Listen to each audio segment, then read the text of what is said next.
Bismillahirrahmanirrahim. Assalamualaikum warahmatullahi wabarakatuh.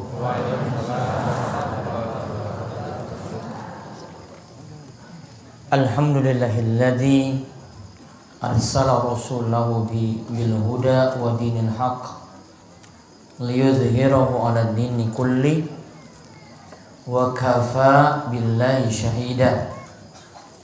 Wa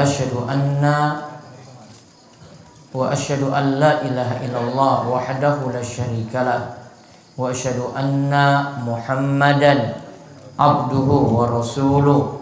Allahumma sholli ala nabiyyina Muhammad wa ala alihi wa man tabi'ahum bi ihsan ila yaumiddin. Allahumma inna nas'aluka ilman nafi'a wa rizqan thayyiba wa amalan mutaqabbala. Allahumma inna na'udzubika min zawali ni'matik wa tahawuli afiyatik wa fujaati nikmatik wa jami'i sakhatik. Bapak, ibu-ibu, para jamaah pengawasan malam Kamis yang mugi-mugi senantiasa dirahmati dan diberkahi Allah Subhanahu wa taala. Kita bersyukur atas nikmat dan karunia yang telah Allah anugerahkan pada kita sekalian, sehingga di kesempatan malam hari ini ba'da Isya kita kembali berada dalam majelis yang mulia, majelis pelajaran kita, yaitu secara bergantian kita mempelajari tafsir saking surat Yasin dan juga pembahasan hadis saking kitab Riyadhus Shalihin. Dan kali ini kita berada pada edisi ke-43 dari buletin yang ada, di mana pembahasan kita adalah tafsir surat Yasin, yaitu ayat 20-21, yaitu ayat 20-21 yang nantinya intinya mempelajari tentang bagaimanakah seseorang itu diperintahkan untuk berdakwah, menyampaikan ujangan, menyampaikan nasihat pada yang lainnya dengan ikhlas. Yang dimaksud ikhlas ini bukan seperti kita itu kehilangan barang kemudian kita ikhlas begitu saja, artinya rela, itu bukan. Namun yang dimaksud sini adalah setiap ibadah, termasuk kalau orang itu berdakwah, yang dicari adalah ridhani Allah Subhanahu wa ta'ala. Bukan cari dunia, bukan cari harta, bukan cari kedudukan dunia, bukan cari pujian dan orang-orang itu dengar. Namun yang diharap penting adalah ridha Allah Subhanahu wa ta'ala. Dan sebelum kalau mulai, wonten pengumuman penting. Ini kaitannya kalian sunatan masal. Bagi bapak dan ibu-ibu yang telah mendaftarkan diri, ada perubahan jadwal untuk masalah pemeriksaan atau screening, dikarenakan peserta sudah di atas 100 lebih. Ya, peserta sudah di atas 100. Kalau kita terlalu mepet untuk pemeriksaan, nantinya agak sulit bagi tim untuk melakukan pemeriksaan tersebut. Karena ada keputusan-keputusan yang harus diputuskan dari jauh-jauh hari.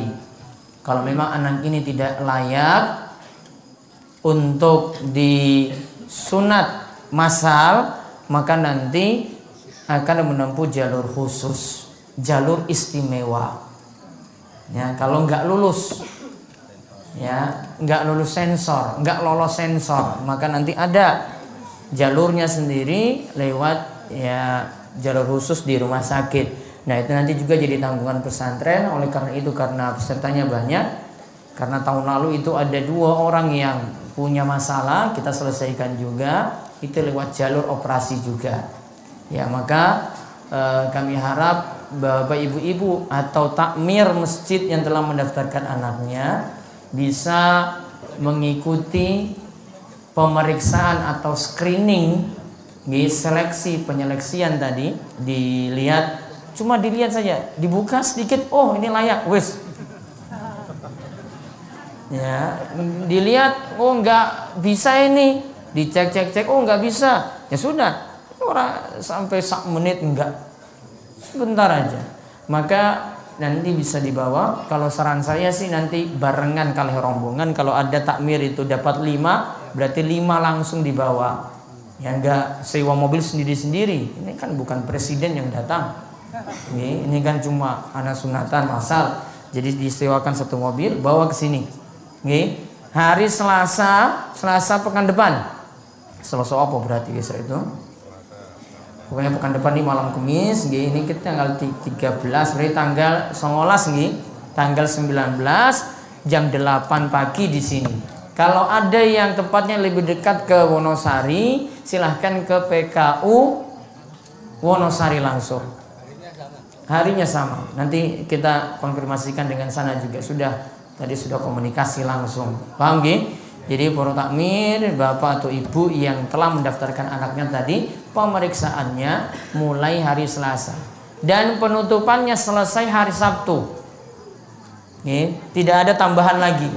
Keputusan terakhir kalau ada yang mau daftar bisa malam ini, bisa besok Kamis, bisa Jumat, Sabtu terakhir. Biar kita bisa pastikan nanti jumlahnya berapa dan untuk dilaporkan nanti ke PKU Muhammadiyah Wonosari.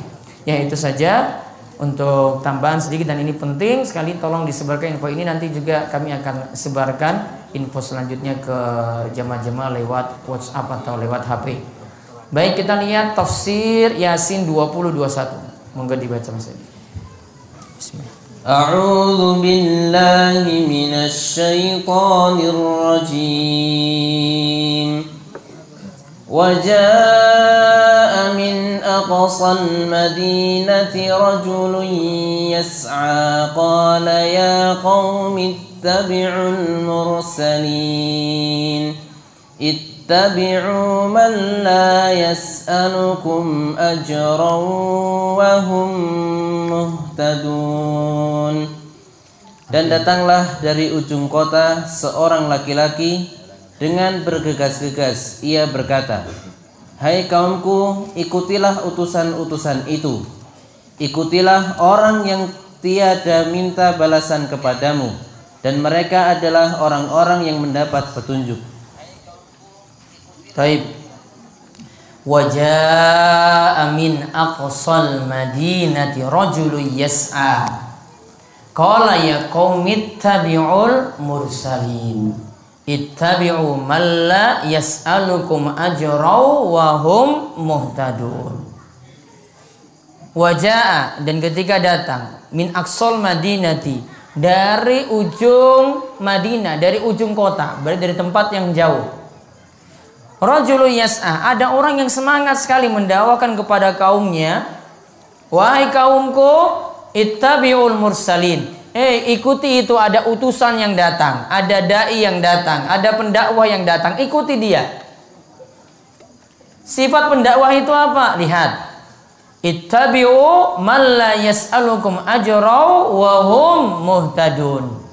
Ikuti dia karena dia itu man la yas'alukum ajran, bukan orang yang cari-cari upah. Bukan cari-cari upah, bukan cari bayaran, namun ingin orang itu dapat hidayah. Wahum muhtadun, dan mereka itu adalah orang-orang yang diberi petunjuk. Ada 2 sifat dari dai ini. Yang pertama, tidak minta upah, tidak minta bayaran. Kemudian yang kedua, dia juga sendiri berada di atas basirah, di atas ilmu. Dia bawa petunjuk, bawa kebenaran. Kebenarannya apa? Dalil saking Quran, dalil saking hadis. Dia bawa kebenaran seperti itu, bukan dari pemikiran dia sendiri, namun dia bawa benar-benar ini dalil saking Quran, ayatnya demikian, demikian, demikian. Juga dia bawa saking hadis. Ini namanya kebenaran. Nah, kita lihat keterangannya, penjelasan saking ayat, monggo. Ada orang yang dimaksud dalam ayat meminta kepada kaumnya untuk menerima ajakan dari para utusan yang menyampaikan dakwah dan mengimaninya. Ia tahu bahwa ada orang yang menolak dakwah tersebut. Ia ajak, ikutilah orang yang tiada meminta balasan. Artinya, ikutilah yang mengajak kepada kebaikan dan ia sendiri tidak menginginkan harta dan upah dari orang yang didakwahi kecuali yang ia harap adalah ridha Allah. Di samping tidak mengharap dunia, ia juga berada di atas kebenaran. Taib, lihat. Maaf, tadi ada ralat sedikit di atas Quran surat Yasin 19:20. Harusnya 20:21. Ada dalam kurung itu. Tinggal diganti angkanya saja. Penukilan ayatnya sudah benar. Jadi ayat tadi punya maksud, ada orang yang bilang pada kaumnya, mengatakan pada kaumnya, ittabi'ul mursalin, ikutilah para utusan. Yaitu yang dimaksudkan yang lagi berdakwah. Apa sifatnya? Dua tadi yang kalau sebut nih. Yang pertama, dia tidak minta upah, tidak minta balasan dari manusia, tidak minta hartanya, tidak minta dunianya. Yang kedua, dia juga berada di atas kebenaran. Dan berada di atas kebenaran itu artinya selalu menyampaikan berdasarkan dalil saking Quran lan hadis. Bukan ngomongnya ngaur, bukan. Bukan ngomongnya itu banyak guyonnya, bukan.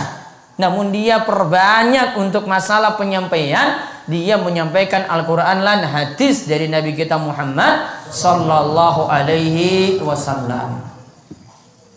Dan memang kadang itu ya, kita ini untuk masalah penyampaian, kita lebih senang itu penyampaian dari orang yang banyak guyon, lucu, ya, pintar guyon dari awal sampai rampung, pokoknya gayeng banget, itu sudah, itu jadi nomor siji. Ya, mungkin ada yang sambil nyanyi-nyanyi juga, mungkin. Ketika keluar, apa ilmune? Wah, pokoknya ustadz niku gayeng banget. Rampungnya jam pira? Wah, jam 1. Wah, berarti orang sholat subuh? Wah, orang. Wes ngantuk. Tadi kan guyon tadi. Mungkin mangkatnya lagi dari jam 11 loh ini. Ya. Iki lagi mulai ini. Itu baru muqaddimah pembukaan. Jamaah wis ngantuk-ngantuk. Ya. Baru itu diisi. Kapan nyambungnya? Kapan dapat ilmunya? Ya, kalau seperti itu. Ya. Kita itu perlu dididik. Jadi ilmu itu kalau ada, itu tandanya adalah nanti membuahkan amal. Ilmu itu akan membuahkan amal. Makanya Nabi SAW itu ibaratkan ilmu itu seperti al-ghaith, seperti hujan yang turun ke tanah. Tanah itu ada macam-macam Bapak Ibu-ibu. Ada tanah yang subur, bisa nampung air, bisa sekaligus numbuhkan tanaman. Orang ambil manfaat dari situ, kemudian bisa menyebarkan manfaat itu pada orang lain. Ada tanah, ya, yang menerima ini berarti orangnya. Ilmu itu ada juga yang masuk pada orang yang cuma bisa menampung saja, namun nggak bisa nyampaikan. Ya, dia cuma bisa menampung ilmu saja. Banyak nggak ngaji? Oh banyak. Hadiri kajian terus nggak? Nggih hadiri. Ayat dia dengar nggak? Iya dengar. Hadis dia dengar nggak? Iya dengar. Namun masalahnya dia tidak bisa menyampaikan pada orang lain. Itu sifat tanah yang kedua seperti itu. Ini tanah apa ya kayak yang ini ya? Hah? Cuma bisa nampung. Ini nggak gersang ini. Ya, cuma bisa nampung, bisa tumbuh. Namun orang lain nggak bisa manfaatin. Tanahnya merah. Ya? Tanahnya merah. Ya jenengan yang paham berarti Pak. Ya. Kalau bukan petani. Terus yang ketiga ada sifat tanah nggak bisa menampung, orang lain juga nggak bisa ngambil manfaat. Tanah apa ini? Tandus gersang. Jadi nggak bisa nampung air, nggak bisa. Orang pun nggak mungkin juga manfaatkan itu. Ya, ilmu itu seperti itu. Maka Nabi SAW itu menyifatkan ilmu itu dengan hujan.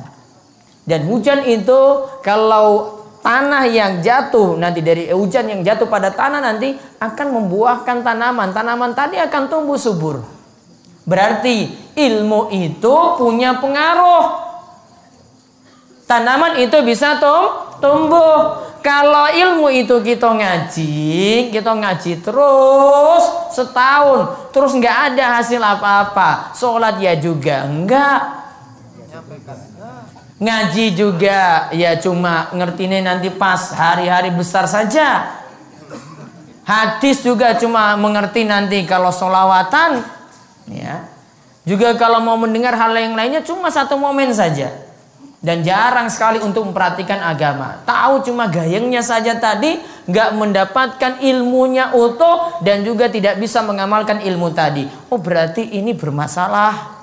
Kenapa ilmu kok tidak seperti tadi? Hujan yang bisa numbuhkan tanaman. Ilmu yang benar itu bisa menumbuhkan tanaman seperti itu. Berarti ada pengaruh. Berarti ngaji, insya Allah rajin sholat. Walaupun ada yang baru beranjak sholat, yo namanya bocah bayi, baru belajar merangkak. Oh berarti ada yang sudah bisa tertib, ada yang belum, baru merangkak dulu. Mungkin belum ke masjid, mungkin nanti Allah beri hidayah. Amin. Ya. Mungkin ada yang sudah ke masjid, namun kadang bolong-bolong, subuhnya telat. Wonten apa mboten? Wonten. Kok masjidnya urung kebak kok. Masjidnya masih kosong, belum banyak jamaahnya. Ya, nanti penuh full itu bulan Ramadan. Wah, itu genah full itu. Iya toh? Betul nggak? Iya. Wah, ini lagi bulan mulut ini belum. Nanti bulan Ramadan. Makanya itu sering banget proposal itu masuk ke DS Ustadz. Ini masjid kami itu butuh bantuan perluasan. Wah, jamaahnya itu nggak bisa nampung masjidnya. Kapan Pak nggak bisa nampung? Ramadan. Ya wes paham Ramadan. Ya biasa. Ya, hari pertama kedua juga toh. Ini minggu pertama wes kelong saksof. Minggu kedua rongsop. Minggu ketiga saksof saja yang ada. Minggu terakhir nih. Hah? Oh full meneh, yang mudik-mudik pada pulang. Ini. Nah, ya ibadahnya seperti itu. Baik, sekarang kita lihat maksud atau pelajaran saking ayat 1. Ada 5 pelajaran. Orang yang memberikan nasihat punya 2 sifat. Datang dari ujung kota berarti dari tempat yang jauh, dan semangat untuk berdakwah tidak banyak menunda. Baik, lihat di sini dia punya sifat di sini orang yang berdakwah yang disebutkan dalam ayat ini. Lihat, wajaa min aqsal madinati. Aqsal Madinah. Aqsa itu maksudnya jauh. Madinah kota. Berarti dia datang dari jauh sekali, datang berjuang untuk berdakwah. 1. Adik-adik tenang Gi. Untuk halamannya nambah sih, jadi bisa main-main kayak begitu. Yang kedua, semangat untuk berdakwah. Disebut yas'a. Yas'a itu semangat. Enggak nunda-nunda. Enggak bilang besok, nanti, enggak. Kalau itu dakwahnya diperlukan segera, maka dia dakwahkan segera. Ya. Dia punya kesempatan, punya kemampuan, maka dia dakwahkan segera. Punya semangat. Enggak nunda. Kenapa punya semangat? Coba Bapak Ibu perhatikan saja. Orang itu ahli maksiat, semangatnya itu besar sekali loh. Bahkan untuk cuma urusan dunia saja, orang itu kejar dunia itu semangat sekali. Coba kalau jenengan bayangkan, kalau ada di warung makan, kalau di kota nih, kalau di Jogja misalnya, itu ada warung makan buka pertama, terus dibuka warung ini pertama gratis, tes. Gimana orang itu untuk ini? Penuh nggak? Ngantri nggak? Ngantri. Ini ada yang ngulang di masjidnya, jenengan nggak perlu bayar, ya, itu pun masih mikir-mikir. Datang nggak? Wah, nanti waktuku habis. Wah, aku sibuk. Wah, pekerjaanku banyak. Wah, ini itu. Wah, wes saya tadi itu ngaritnya suwe. Terus malamnya wes ngantuk, nggak bisa lagi ngaji. Ada yang memberikan pengajaran itu gratis, namun nggak mau untuk dihadiri. Kira-kira siapa yang salah berarti? Yang dakwai apa yang jadi jamaah tadi? Jamaah. Berarti intinya sudah tertegak hujah di sini. Artinya penyampaian sudah ada, namun dari diri kita sendiri yang malas. Ada yang berjuang dari jauh datang untuk dakwah jenengan. Juga dia itu penuh semangat, nggak minta upah apa-apa. Dia cuma cari ridhane Allah Subhanahu wa taala. Namun kita sendiri yang kurang semangat untuk itu. Kemudian yang kedua, hendaklah lemah lembut dalam berkata ketika berdakwah. Hendaklah lemah lembut, santun, berbicaranya itu perlu ditimbang-timbang, banyak mikir, lihat maslahat, lihat mudarat, lihat bagaimana cara untuk menyampaikan kata-kata. Kata-katanya nggak boleh kasar, nggak boleh juga terburu-buru. Ya, harus penuh pertimbangan. Ini penting di sini. Apa dalilnya di sini kok dikatakan harus lemah lembut? Lihat dia panggil kaumnya kayak apa? Ya qaumi. Ya qaumi. Dia panggil wahai kaumku. Dia nggak paksa-paksa orang di sini. Ya, kalau memang mau menerima, alhamdulillah. Kalau nggak mau menerima ya sudah. Yang penting dia sudah sampaikan dengan baik, dengan kata-kata yang lemah lembut. Dan berarti orang seperti ini orang yang sabar sekali. Sabar untuk apa? Yang penting dakwah tadi itu tersampaikan. Walaupun nanti butuh waktu. Kadang ini terutama untuk Bapak takmir nih, dan yang biasanya ngisi ya, mau menyampaikan sesuatu. Kadang satu masalah kita tidak sampaikan saat ini. Kita nunda untuk penyampaiannya. Belum pas dibahas saat ini. Wong ini lagi mangkat ngaji loh ini. Masa sudah disampaikan perkara-perkara yang berat yang membuat orang itu lari dari dakwah? Enggak, ada pertimbangan. Nanti kalau dia dalam skop, dalam lingkup yang khusus, enggak banyak orang di situ, cuma sedikit aja, dan ini yang paham-paham di sini, gitu. Nah, itu mau disampaikan, monggo silahkan. Namun kalau jamaah segini kemudian sampaikan semua, bisa masalah. Ada yang imannya itu kuat, ada yang imannya itu tidak kuat. Namun beda kalau yang disampaikan itu hal yang disepakati, misalnya dilarang minum minuman keras. Semuanya sepakat nggih? Sepakat. Selingkuh, dilarang selingkuh. Semua sepakat? Apa ada yang setuju selingkuh? Bapak wonten, Pak? Kok ora kompak iki Bapak iki? Sepakat mboten? Sepakat. Mbok sing seru ta, Pak? Bapak iki kurang seru ya suaranya. Saya curiga ini. Apalagi itu istrinya itu ada yang biasa laporkan, Ustadz, itu suami saya itu biasanya dolanan HP terus. Ketika saya mau minta HP-nya mau dilihat, wah takutnya bukan main. Iya Bu, itu jangan-jangan ada selingkuhan itu Bu. Masa kayak gitu aja takutnya bukan main? Ya, ciri-cirinya seperti itu. Emangnya ada masalah apa? Lihat-lihat aja ini. Ada masalah apa coba? Ya. Ini jenengan mau lihat ini juga, ini silakan nih lihat ini. Yang penting nggak dibawa pulang. Ya. Biasa. Ya. Maka perlu tadi kita kembali penyampaian itu butuh diperhatikan. Ada yang mudah untuk kita sampaikan, ada yang butuh bertahap. Namun tentu ada yang poin penting di sini perlu diperhatikan, ya jadi prioritas utama, target utama kita sampaikan mengenai perkara akidah. Karena masyarakat kita masih menganut tradisi-tradisi yang dia pertahankan terus, padahal nanti di dalamnya ada perkara-perkara yang masalah yang butuh diluruskan. Nggak semua salah, namun ada yang butuh diluruskan. Ini nggak boleh, ini nggak boleh, berdasarkan tinjauan syariat. Berdasarkan tinjauan syariat. Karena kita tiang muslim. Muslim punya aturan. Ini boleh, ini enggak boleh. Ini halal, niki haram. Ini tauhid, ini syirik. Ini amalan yang ada tuntunan, ini amalan yang tidak ada tuntunan. Ini maksud perkara yang boleh, ini maksud dosa besar.